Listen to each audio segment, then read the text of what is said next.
Saudação, senhores.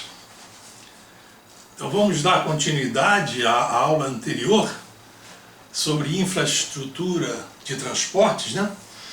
Estamos tratando da seleção de projetos intermodais, focalizando mais o modal ferroviário e o rodoviário. Na aula anterior, chegamos a falar, né, daquele estudo preliminar, da pré-viabilidade, em que, a nível interministerial, se decidia quais as regiões por onde as estradas iriam passar seriam mais convenientes para o desenvolvimento regional ou do país. Então vamos iniciar agora já com essas micro-regiões homogêneas econômicas, delineadas aqui esquematicamente numa carta de 1 por 1 milhão. Então esse retângulo que eu fiz aqui esquematiza a carta 1 por 1 milhão. Ela é limitada pelos meridianos de longitude ímpar, múltiplos, no caso pares, né? Os meridianos pares, múltiplos de aqui, ó, 42, 46, e aqui teria outra carta de 1 por 1 milhão. Elas abrangem 6 graus de longitude por 4 graus de latitude, né? São produzidas pelo IBGE. Então, nós temos aqui as micro-regiões econômicas esboçadas aqui. Nós temos aqui, então, uma reserva, aqui aquele ponto gerador, né? Imaginando que fosse uma mina, esse ponto gerador, e aqui seria aquele primeiro, um dos pontos obrigados àquele consumidor, e aqui finalmente um outro ponto de condição como se fosse o porto, né? Um porto. Aqui nós temos essas micro-regiões assinaladas naquela carta 1 por 1 milhão, aqui uma reserva florestal, aqui uma região que o potencial dela é agropecuária, aqui pode haver uma grande metrópole e suas áreas de influência, aqui uma área de turismo, seria a atividade econômica preponderante, aqui das indústrias, aqui uma de atividade de agricultura intensiva, né? E aqui uma região potencialmente agrícola, ainda não tem nenhuma agricultura aqui, mas ela pode ter uma ampliação dessa agricultura, então uma ferrovia ou rodovia passando por aqui viabilizaria muito o desenvolvimento dessa região agrícola. Nesse esquema assim, se ensaiariam essas diretrizes gerais nessa carta 1 para 1 milhão. Ou se privilegiaria essas micro-regiões econômicas que estão aqui, por uma ferrovia ou pela rodovia, ou então, em contrapartida, as outras regiões microeconômicas é que seriam privilegiadas. Então, a ferrovia passaria por aqui e a rodovia também por aqui, beneficiando essas regiões, né? Isso aqui é um trecho. Quando nós falamos em termos de ferrovias e rodovias aqui, assim no Brasil, estamos falando assim de ferrovias de milhares de quilômetros, né? Norte-Sul tem 1.200, Carajás tem 900 quilômetros, a Transnordestina também com quase 1.000 quilômetros. Então são grandes projetos que merecem então um estudo cuidadoso da engenharia e de várias outras disciplinas envolvendo nessa seleção desses projetos intermodais. Então aqui eu esquematizei assim uma outra folha na escala 1 por 1 milhão e aqui prosseguiriam as diretrizes nessa outra. Então reparem que os 6 graus aqui em longitude, cada grau de longitude, assim, um arco de longitude equivale aí a uns 100, 110 quilômetros, isso em linha reta, né? Então aqui teríamos uns 660 quilômetros em linha reta, mas as estradas sendo sinuosas já iriam aí para uns, sei lá, 700 quilômetros. Então com mais esse outro pedaço, essa outra pernada aqui, já iriam aí para 1.300, 1.400 quilômetros. Então essa seria essa situação. Então teríamos essas alternativas. Para prosseguir os estudos de viabilidade técnico-econômica, nós precisamos, há um objetivo, né, de fazer esses estudos numa escala mais detalhada. O IBGE e o Serviço Geográfico do Exército, eles são órgãos do Brasil que fazem um mapeamento sistemático na escala 1 para 100 mil, 1 para 50 mil, né, topográficas, né? E essas cartas hoje em dia são digitalizadas, estão à disposição do usuário na internet. Quem quiser, é só ir no site do IBGE e pegar as cartas topográficas digitalizadas que interessam aqui aonde a diretriz geral passa. E como é que se pega essas cartas? Então, faz o seguinte, esse esquema de 1 por 1 milhão, vou esboçar aqui, ó, nessa carta de 1 por 1 milhão, então ele é dividido assim em 4 partes, e aqui então, essa carta 1 por 1 milhão abrange, aqui são uns 3 graus de longitude, aqui uns 2 graus de longitude, e aqui abrange então essas 4 cartas de 1 para 500 mil. A área abrangida aqui na escala 1 por 1 milhão é abrangida por 4 cartas, ou mapas, né? No caso são cartas, na escala de 1 para 500 mil. Depois, cada uma dessas escalas, de 1 para 500 mil, elas são também subdivididas, vamos supor assim, nesse esquema, em cartas de maior escala, que já estão aqui, grau, aqui seria um grau por um grau direitinho aqui. E essa divisão, essas divisões vão assim crescendo, né?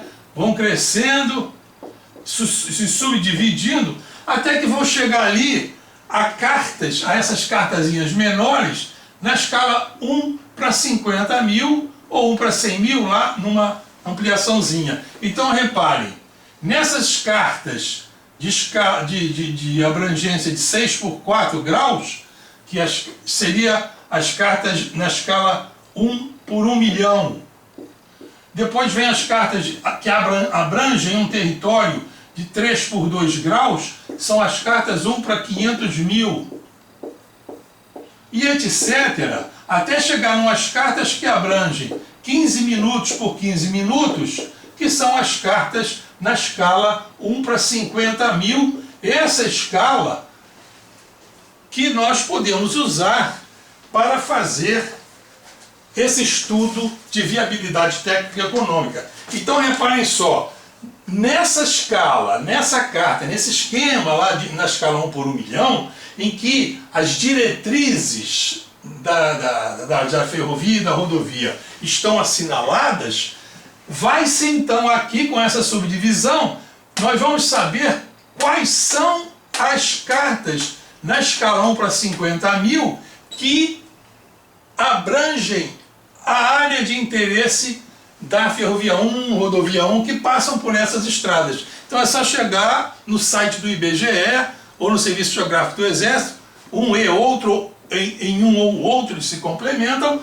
e pegar todas essas cartas topográficas aqui para fazer esse estudo. Então essas cartas topográficas, elas estão digitalizadas e pode-se então começar a fazer os estudos dela, né? Vamos imaginar já como é que esse estudo seria feito.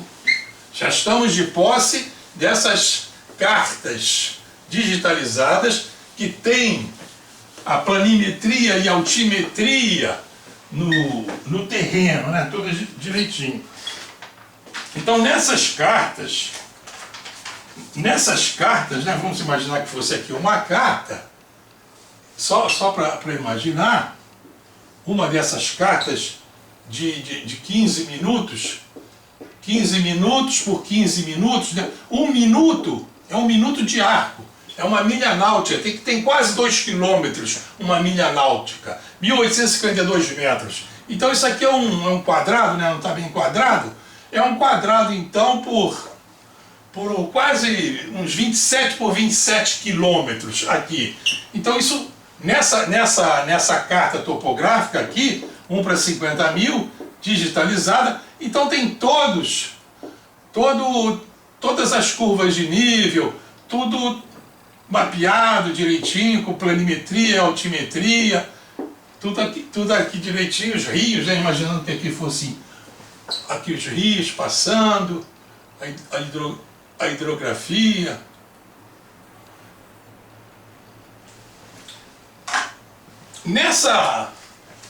Com essas cartas, pode-se gerar então bancos de dados digitais, né, visando formar um modelo digital do terreno. Então, essas cartas, os arquivos dessas cartas, os arquivos, né, mais outras informações, né, outras informações de atributos, né?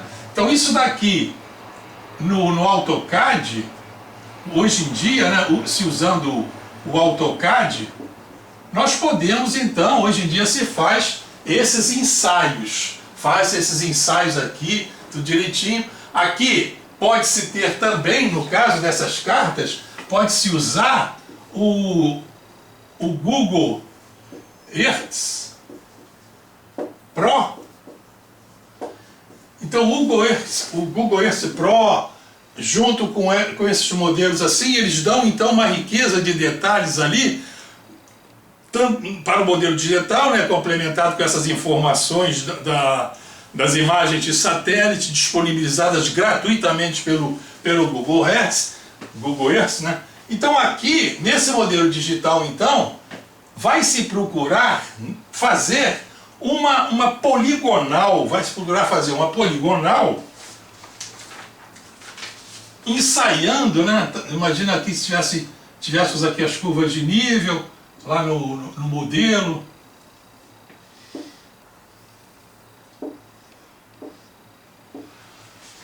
E vai-se então procurar fazer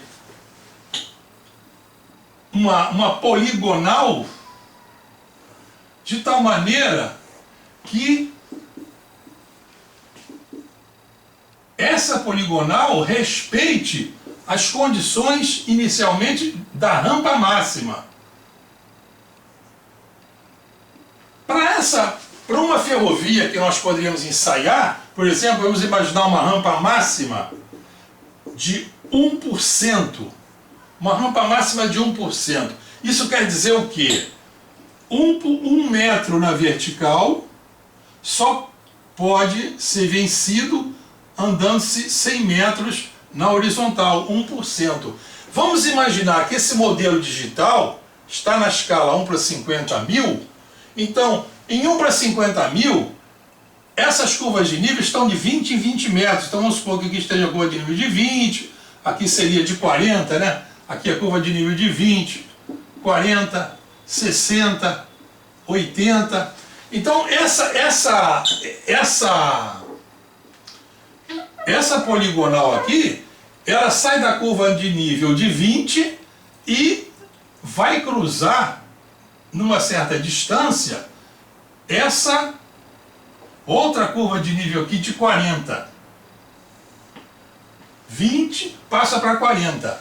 Qual será essa distância aqui no modelo? Qual será essa distância no modelo em que a poligonal vai passar de uma curva de nível para outra? Ora, nós sabemos então que a distância é 20 metros, né? Então esses 20 metros no modelo, 20 metros estarão para essa distância, se fosse lá no terreno, assim como 1 metro está para 100. Os 20 metros aqui, distância de uma curva de nível para outra, que é a altimetria vencida no terreno, está para essa distância, aqui 1 está para 100. Então essa distância aqui, essa distância lá no terreno, seria 2.000 metros. 2.000 metros. 2.000 metros lá no terreno. E na escala 1 para 50 mil, quanto vale na escala 1 para 50 mil essa distância no terreno? Ora, basta dividir, né, para ter essa distância aqui na carta, basta dividir essa distância aqui do terreno, dividi-la pelo denominador da carta. No caso, dividir por 50 mil. Então, botando isso daqui para centímetros, vamos supor assim, então nós temos 1, 2, 3, 4, 1, 2, 3, 4, 20 dividido por 5, isso aqui dá 4 centímetros.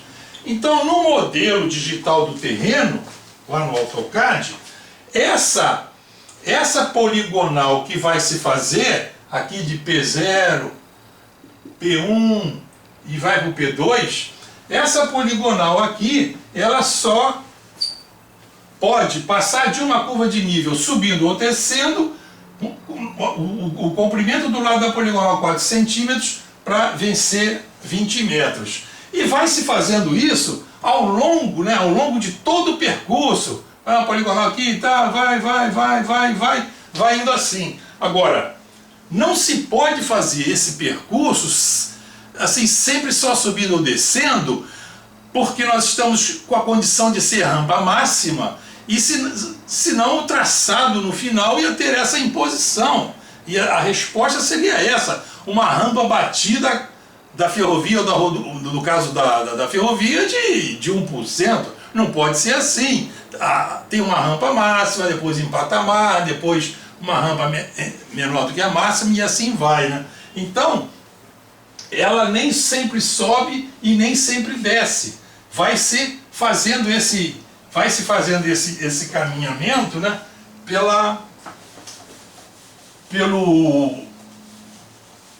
ali no modelo digital para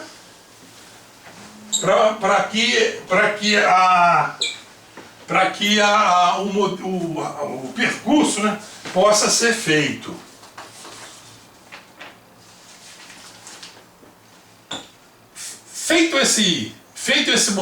Essa poligonal, né, feita essa poligonal no AutoCAD, ligando-se esses pontos P1, P2, ora aqui, ora lá, vamos depois fazer uma polilinha, né? Vamos intercalar essas poligonais por círculos. E esses círculos, eles também obedecerão a condição técnica da estrada. Esse raio mínimo também é prefixado, vamos supor que aqui fosse da ordem de 600 metros. Então esse raio de 600 metros também seria reduzido aqui a escala, lá dividido por 50 mil, vai dar o valor aqui na escala, que vai ser então desenhado no AutoCAD. E desenhando isso no AutoCAD, ficamos assim com a primeira aproximação do eixo da estrada. Não é o eixo da estrada, dessa poligonal. Nós não estamos querendo, vamos dizer assim, descobrir o eixo da estrada. O nosso objetivo nesse estudo do traçado é selecionar uma faixa de terreno que tenha condições de receber ali uma estrada com essas características. Então é lógico que a faixa de terreno vai ter uma certa largura e nós temos que garantir essa largura. Vamos interromper o vídeo agora, que já vai não ficar muito longo, e vamos prosseguir já na próxima aula a partir daqui. Então, até já!